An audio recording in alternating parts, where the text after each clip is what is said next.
আসসালামু আলাইকুম, সবাই কেমন আছেন? আশা করি সবাই অনেক অনেক বেশি ভালো আছেন। আজ হচ্ছে সাপ্তাহিক মঙ্গলবার। আজকের দিনে ঐতিহ্যবাহী মিয়া বাজারের কাঁচা শাকসবজির দরদামগুলো ইনশাআল্লাহ আপনাদের সঙ্গে শেয়ার করার চেষ্টা করব। প্রথমত আমরা আমাদের যে তরকারি বাজার রয়েছে সেই তরকারি বাজার এই গেটটা দিয়ে প্রবেশ করব এবং প্রত্যেকটা তরকারি কত টাকা করে বিক্রি করে ওনারা সেগুলো ইনশাআল্লাহ লাইভের মাধ্যমে আপনাদের সঙ্গে শেয়ার করার চেষ্টা করবো। আপনারা যেখান থেকে আমাদের ভিডিওগুলো দেখেন চাইলে ভিডিওটি শেয়ার করে আমাদের পাশে থাকতে পারেন। আমরা দেখতেছি প্রত্যেকটা দোকানে হচ্ছে তাজা শাকসবজি, কিন্তু যেহেতু এখন শীতকালের কারণে পাওয়া যাচ্ছে, তো ওনার কাছ থেকে আমরা একটু জানি কোনটা কত টাকা করে বিক্রি করা হচ্ছে। তো সাহেব, কী অবস্থা, ভালো আছেন? আজকে কোনটা কত টাকা করে বিক্রি করতেছেন একটু কোন তো? দেশি টমেটো কত টাকা করে বিক্রি করতেছেন? দেশি টমেটো 120 টাকা। পেঁয়াজ পাতা 100 টাকা। তিত করলা হচ্ছে 80 টাকা কেজি। মূলা হচ্ছে 30 টাকা কেজি। শশা কত করে? শশা হচ্ছে 50 টাকা কেজি। আর ক্ষীরা দেখতে পাচ্ছেন, ক্ষীরার কেজিটা কত টাকা করে চলতেছে? ক্ষীরা হচ্ছে 50 টাকা কেজি। ফুলকপি কি কেজি না পিস হিসাবে?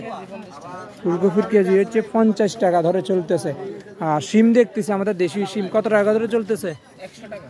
দেশীয় শিম হচ্ছে 100 টাকা কেজি। লেবু কত করে চলতেছে আজকে? লেবু হচ্ছে 30 টাকা হালি। ভেন্ডি হচ্ছে 100 টাকা কেজি। নতুন আলু দেখা যাচ্ছে, নতুন আলুটা কত টাকা করে চলতেছে? নতুন আলু হচ্ছে 90 টাকা। বাঁধাকপি হচ্ছে আজকে 50 টাকা পিস কেজি না নাকি? আর কাঁচামরিচ কত করে? কাঁচামরিচ হচ্ছে 80 টাকা কেজি। বেগুন কত করে? বেগুন হচ্ছে 50 টাকা কেজি। গাজর হচ্ছে 70 টাকা কেজি। আমরা যদি এ পাশ থেকে দেখি, যারা বিশেষ করে রাব খোঁজেন, রাব বা আখের গুড় নাকি খেজুরের রস, ফাটালি গুড়, কোনটা কত টাকা করে? খেজুর রসটা কত করে বিক্রি করতেছে? খেজুর রস হচ্ছে 220 টাকা কেজি। তাহলে 30 টাকা কমছে না? 220 টাকা কেজি। এটা কি? এটা কুশের গুড় কত করে?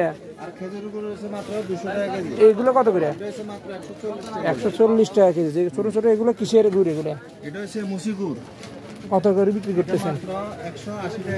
মাত্র হচ্ছে 180 টাকা কেজি। সো যারা খেজুরের রসের গুড় বা অনেকে মিঠাই বলেন বা অনেকে তক্তি বলেন, সেগুলো কিনতে চাইলে কিন্তু এখান থেকে কিন্তু কিনে যেতে পারেন। 250, 220, 230 টাকা ধরে হচ্ছে অ্যাভারেজ বিক্রি করা হচ্ছে। আসসালামু আলাইকুম। আর আমরা যদি এ পাশ থেকে আসি, দেখেন প্রত্যেকটা দোকানে অ্যাভেলেবেল কিন্তু শাকসবজি আছে। দেখেন প্রত্যেকটা দোকানে অ্যাভেলেবেল শাকসবজি। সো এই ছিল আমাদের মিয়া বাজারের কাঁচা বাজারের আজকের আপডেট। সবাই ভালো থাকবেন, সুস্থ থাকবেন, ইনশাআল্লাহ দেখা হবে পরবর্তী ভিডিওতে।